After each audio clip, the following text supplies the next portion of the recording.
بسم الله الرحمن الرحيم عن سهل بن سعد الساعدي رضي الله عنه عن النبي صلى الله عليه وسلم قال إن في الجنة بابا يقال له الريان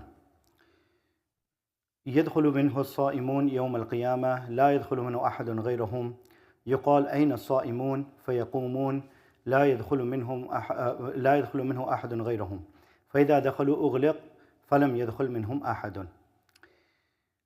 Sahl bin Sa'd al-Sa'di radiallahu anhu narrates that Rasulullah sallallahu alayhi wa sallam said that in Jannah there is a door which is called Ar-Rayyan.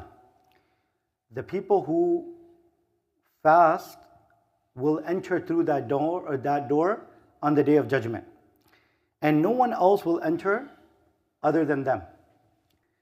It would be called upon, Aina sa'imun, where are the people who used to fast? And then they would stand up, fayaqumun, and no one else will enter after them, and once they enter, ughliq, it would be closed. They would be, once the sa'imun, the people who fast, once they enter, it would be closed, and it would only be reserved for them. In this hadith, Rasulullah sallallahu alaihi wasallam is designating a very great privilege or a ni'mah of Allah subhanahu wa ta'ala, that out of the doors of Jannah, one door would be explicitly for those who used to fast. And subhanallah, in this hadith, Rasulullah sallallahu alaihi wasallam is saying that the name of the door is Ar-Rayyan. And Rayyan is the opposite of Atash. Atash means to be thirsty. Rayyan is to be free from thirst. So obviously whenever we fast, the hunger usually is not as bad.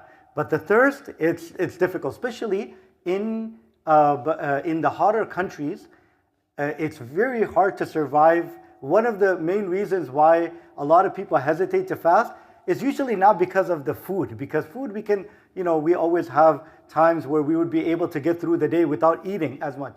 But it's the thirst that makes it hard. So some of the commentators of hadith, they mention specifically that Allah subhanahu wa ta'ala named the door Ar-Rayyan to show that now you will never be thirsty forever.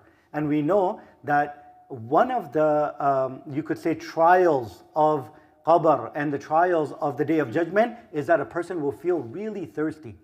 And they would feel thirsty all the way until they get the water of Kawthar from Rasulullah sallallahu alaihi wasallam. And that would be the water that when we drink it, we will never be thirsty after that again. So until that point, there would be some level of thirst. And obviously Sa'imun, the people who fast, they had a level of thirst throughout their fast. And once it was labeled that, okay, these are the people who this door is reserved for. And if you think about it, there's so many ways that a person can get closer to Allah subhanahu wa ta'ala. And the doors of Jannah, each one, they're different ones, and one of them is explicitly for the people who are fasting. There's another hadith of Rasulullah sallallahu alaihi wasallam. He mentioned that there would be different doors, and whoever held on to whatever acts throughout their life, they would be called upon that door, and they would enter through that door. So Abu Bakr radiallahu anhu was sitting there, and he asked, Ya Rasulullah, would there be anyone who would be called for multiple doors, or all the doors? So Rasulullah sallallahu alayhi wasallam said, yes, and I hope that you would be one of them. Subhanallah. Abu Bakr radiallahu anhu, this is one of the key characteristics of Abu Bakr radiallahu anh that you don't always find. Obviously other Sahaba had it too, but Abu Bakr radiallahu anh, he never shied away from any good, anytime. So many times when we are trying to look for certain good acts, we might do it here and there, but we will not be able to consistently do that good for an extended amount of time. We pick and choose.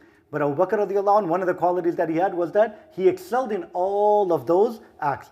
And that's something that we need to adapt, that whenever we are looking for good and we're trying to build any good, we should not limit ourselves. That, I involve myself in here, but I don't involve myself in there. And like for example, many times we would feel that, oh, I recite whenever extra time that I have, I would recite it in the Quran. Okay, mashallah, that's really good. But then, oh, because I spend my time in Quran, we do not do any adhkar. Or we spend so much time in adhkar or salah that we would forget sawm. And just different elements. We just have to look at it that we want to be able to do everything, but obviously we have to look at it that whatever we're comfortable with and we're able to find attraction, you start with that, but you can build off of it to other things. Many times we feel that it's too hard to do everything, but at the same time, we should not shy away from everything. And a lot of times, like there would be months and months will go by, we never went for a janazah prayer.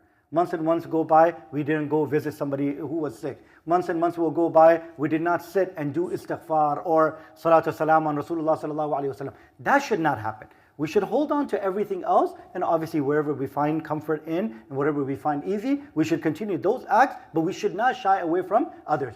Obviously Abu Bakr radiallahu anh excelled in that, and Sahaba radwanullahi ta'ala majma'in to an extent, but even if we're not excelling, there should not be anything in our life that we are completely absent from.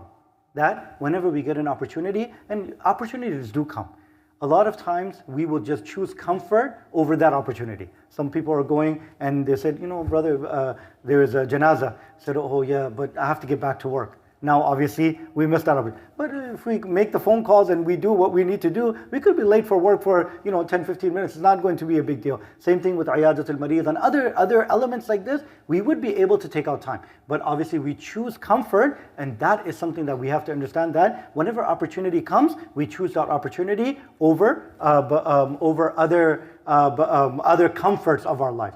As the month of Ramadan comes, this is something that Rasulullah sallallahu alaihi wasallam always strive towards in the first 20 days for sure, and then obviously in the last 10 days. So this is something that we need to understand, that for 11 months we rested. Now the time is coming where we need to work hard. May Allah subhanahu wa ta'ala give us the ability to understand the priorities in life. May Allah subhanahu wa ta'ala make us amongst the sa'imun who would be called from the bab, the door of Rayyan. And may Allah subhanahu wa ta'ala give us the ability to leave our comfort and be able to strive in the path of Allah subhanahu wa ta'ala. And may Allah subhanahu wa ta'ala give us the ability to better prepare for akhirah. Subhanallah bihamdihi, subhanakallahumma bihamdihi.